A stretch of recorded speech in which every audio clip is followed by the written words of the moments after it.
we're going to throw the floor, open to the floor for you guys to ask questions now. So if you do have a question, you can move to the side here or the side there, where we'll have people with mics, and then we'll let you come to the center. And if you do have a question to someone specifically, please just let them know that's who the question is addressed to.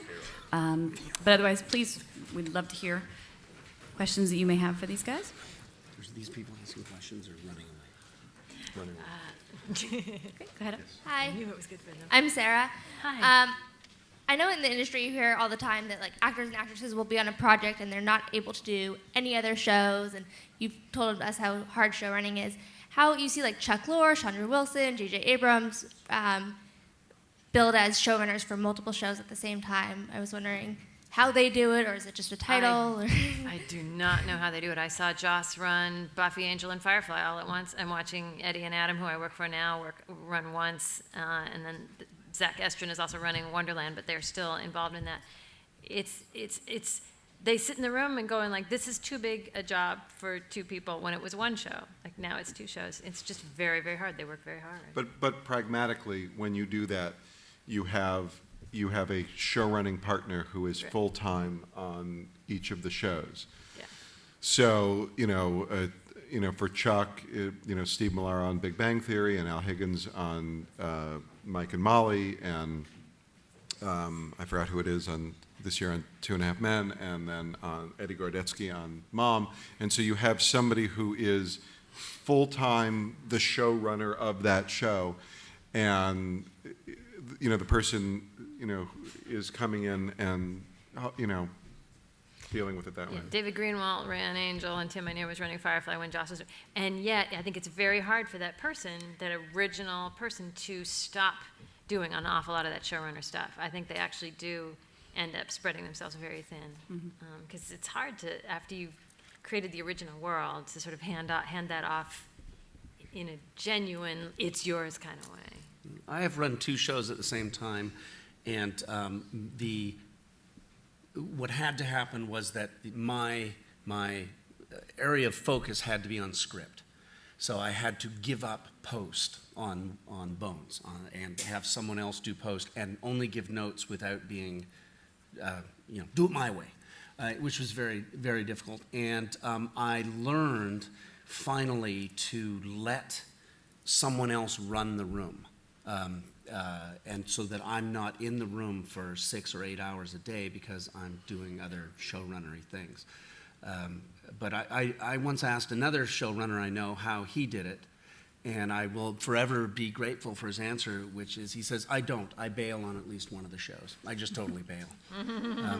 But I won't say who it was. It was Bill Prady. Go ahead. What's my other show? We have a question up here. Yeah, so I guess a lot of the big news in terms of show running has been Dan Harmon with Community. He was fired, and then a year, 2 new guys come in, and he was just rehired again. Do you think we're now actually entering an era where the creative behind the TV shows can be that important to the public face of the TV show that it can actually make that sort of difference? Social networking, I guess, right? Don't you think, Jane? Part of it, but also part of it is just the increased awareness of the role of the showrunner as head writer. So I think, when they talked about rebooting Buffy or doing it as a feature, bring it back as the first question people ask is Joss involved? Because people understand now the thing that gave that show its voice was Joss, and any version without Joss is not going to sound right. I think it can. I think it can be successful or not. I mean, I think that somebody used to talk about the Wizard of Oz books that L. Frank Baum's daughter wrote after he died, and they're awful. And I mean, I like to think we made a good transition on Big Bang Theory. That I don't think that there's a change in tone from season 5 to season 6. On the other hand, I think that when Aaron Sorkin left West Wing, it was a very different show. And it really, as a fan of that show, it felt like I was watching something else. And okay, this is the post-Aaron Sorkin West Wing, and I have to decide if I like it. Or I think the biggest, if you were a fan of Gilmore Girls, I think Gilmore Girls after Amy Sherman left was a completely different show. And all of the people who were there in that last season were really, really good writers. They just didn't write with Amy's particular manic voice. So, I mean, I think it can succeed or fail. You know, in the case of Community, you know, Dan, who's a person I enjoy very much, and I'm going to see tomorrow afternoon, and I, you know, he was very public about being the showrunner of Community, and he had a very, very large dialogue through social media with the fans. And I remember the first time I met him, because I would watch him on Twitter arguing with fans, and really arguing. And I said, you know, all this effort that you're putting in, that's a 14-year-old guy named Josh in Kokomo, Indiana. And you know, not that 14-year-olds in Kokomo are less deserving of opinions, but I don't know if they're deserving of all of the angst that he was going through. But I think somehow in that, because that show has that kind of fan base, his departure was a big thing. No one cares that I'm not running Big Bang day to day anymore. No one cares. But if you ever wonder what it's like to read a bunch of spec scripts for a show that already exists, that's what it feels like sometimes when the authentic voice of that show leaves. What it feels like you're watching are spec scripts. Like there is just something authentic about that voice. We've got another question here. This is for the panel. In the clip we saw, they showed Damon Lindelof, and as I understand it, he and Carlton Cuse ran Lost. I was just wondering what the panel thought about when it's a two-person team. Do they really have to be in sync, or does it diminish the voice? Can you split up the duties of show running? Well, when Damon started in the first season on Lost, he hadn't run a show before, and it became apparent to him very quickly that he was going to need help to do something. And Carlton was the person that he reached out to because they'd worked together previously on Nash Bridges. That became a completely symbiotic relationship on that show. They were totally interdependent on each other for everything that happened on that show.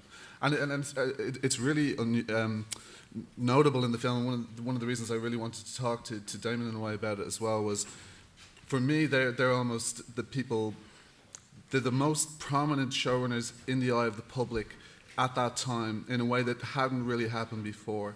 There were guys who were put out to front their show. It started off basically as an effort by ABC's part to help the audience understand what was going on with the show. But then it took off with the vodcast, the podcasts, the specials, and then suddenly they're on late night talk shows and stuff. It was really unusual, and for me it's almost like you can almost mark that in the calendar as a really a big shift in how much attention was being paid to showrunners at the time. What happened there happens quite often, and it usually doesn't have such a happy ending. A brilliant young writer who's never run a show is paired with some old dependable donkey.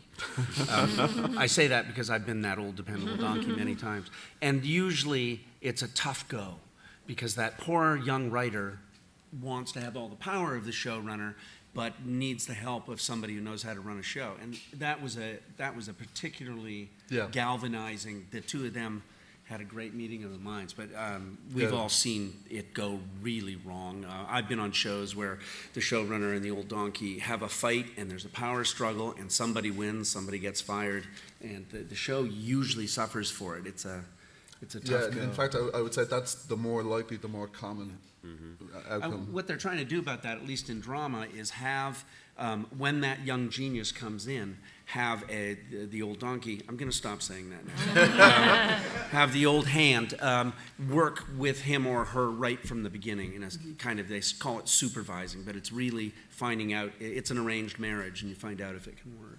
Yeah, I mean, I was Brad's donkey, and it ended up being like the young genius is better at this than I am.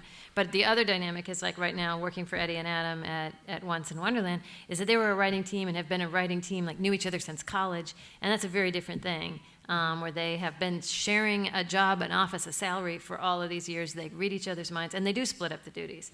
They write the scripts together, but sometimes one will be in the room and the other will be in post, and that allows them to do like twice the amount of work. It's great.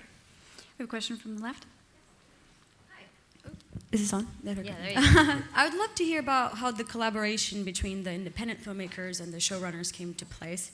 I'm sure you guys get approached a lot about it, and I would, if I would approach, I would have some kind of skepticism about different people that approach you. So I'd love to hear how that worked. Kickstarter is an amazing platform, and I'm sure that gives availability to a lot of projects. But I'd love to hear how you guys got to the showrunners and how did you guys were receptive of the independent filmmakers. We followed Bill into the men's room.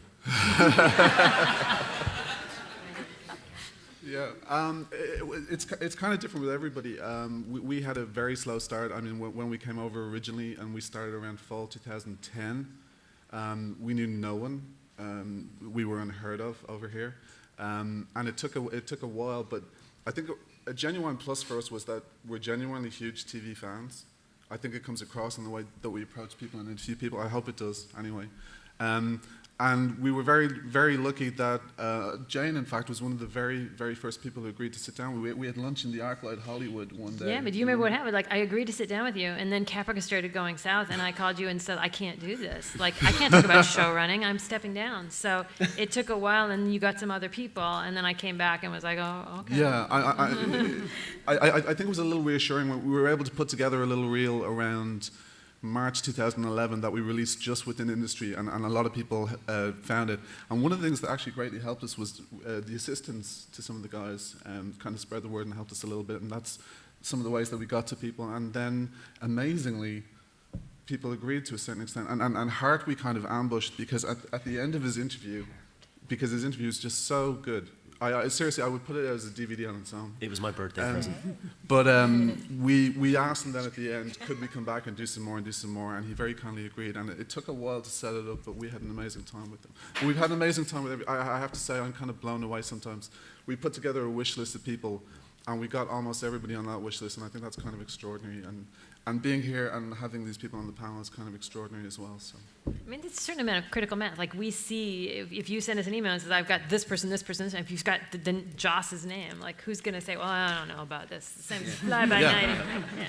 And then if you talk to them, that's it. You're dropping your nickname. I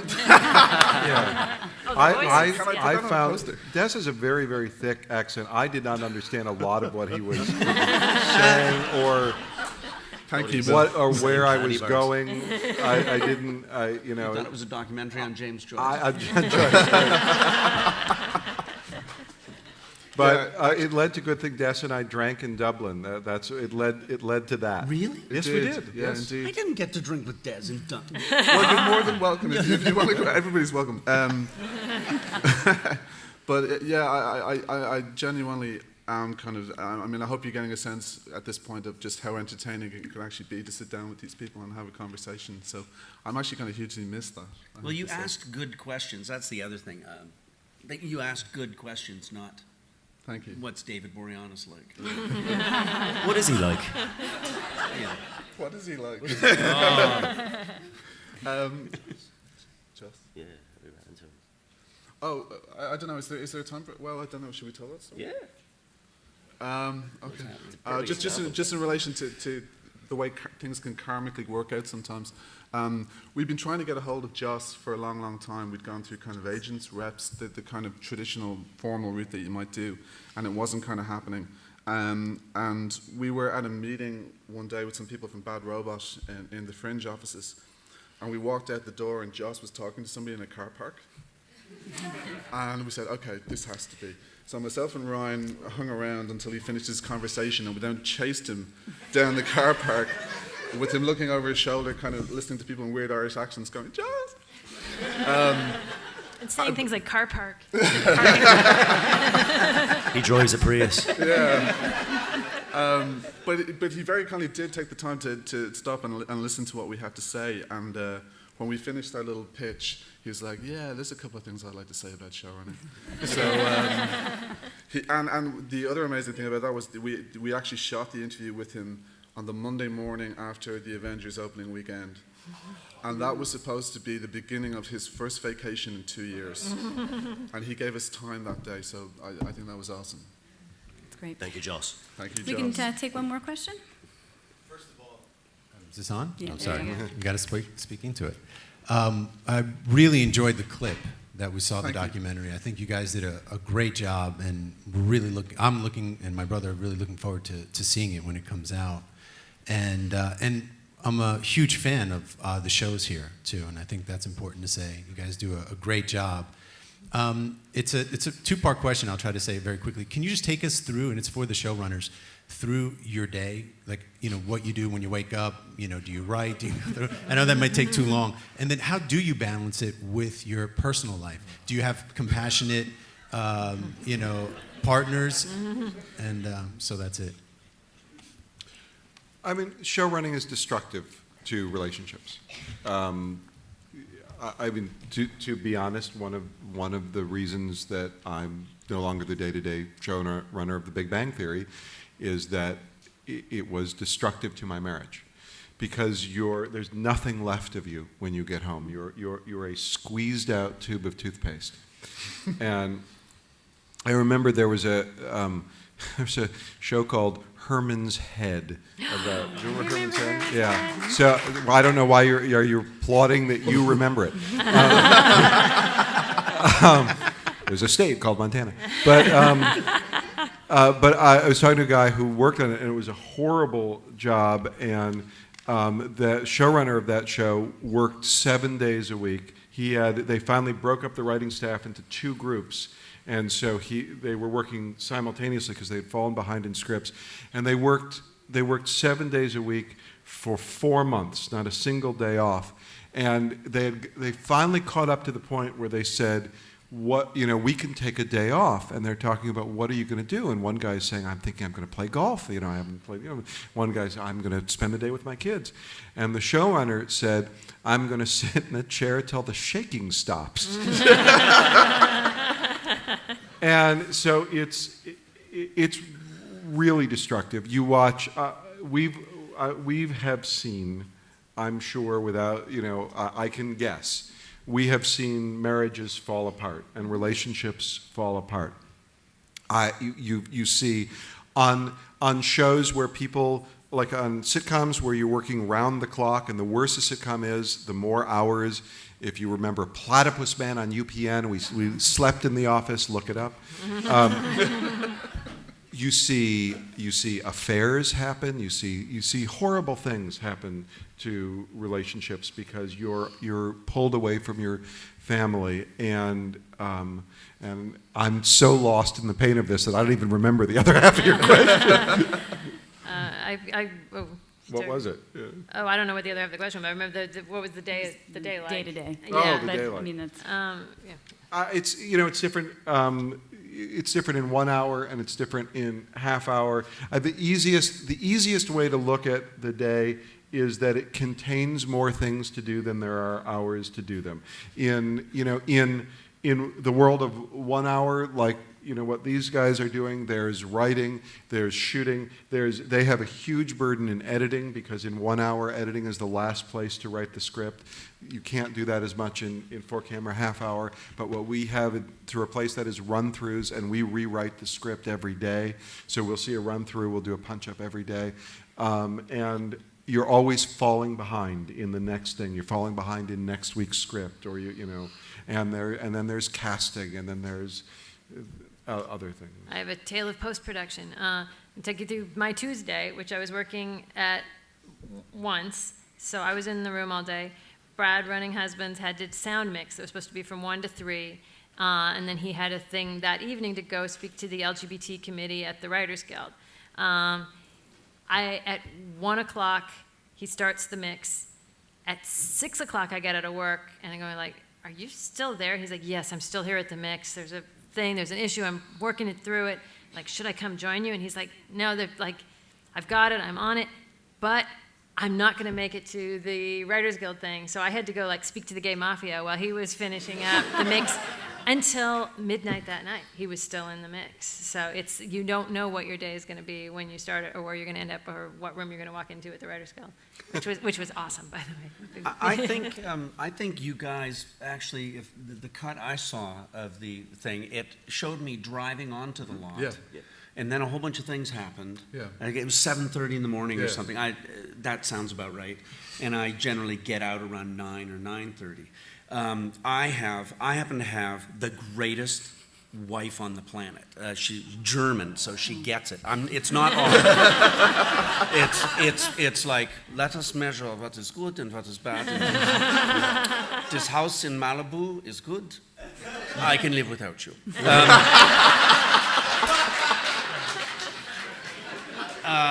The deal we had, my wife and I, was, Bridget and I had, was that when the boys were young, that I would do everything in the world I could to not let them know that I would get up at 4 a.m. and work, and then see them off to school, then go into the studio, do my work all day, come home for dinner, and then go back and work until midnight or whatever. Shows take up more time early in the process than they do later. The thing that all sounds like, oh my God, it's so hard. Most of my day, I wouldn't say it was delightful, but it's interesting and challenging. I get to spend a lot of time with very interesting people, much more interesting people than I am myself. Someone fix that grammar. So there's a lot of joy to be gotten out of the job, even when it's horrible. But that being said, I've said it to Bill. Bill's my hero.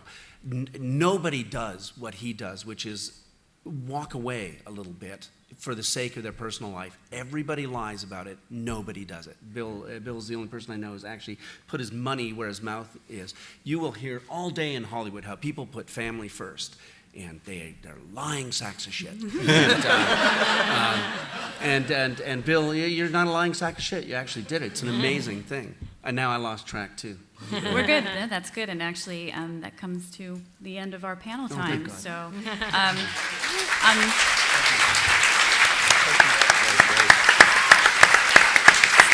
behalf of Des and the Showrunners team, I'd like to give our tremendous thanks to all of our panelists today for their time and also for helping make the Showrunners documentary. Thank you so much for that. Yes? Can I do a plug? Yes, and I was just going to say, before we go, I'd love to have each of you remind the audience where we'll be able to see your work this coming season. The Big Bang Theory is Thursday nights at 8 o'clock on CBS, and the season 6 DVDs are coming out September 9th, something, and there. And Bazinga. Once in Wonderland in the fall, Husbands, new material coming out August 15, and we have a panel tonight, 8 o'clock in room 7AB. Come by and meet the whole @Team Husbands, which you should follow on Husbands on Twitter. And Bones, the show that will not die, is Mondays at 8 on the Fox Network. Thank you. Thank you so much, everybody. Thank you.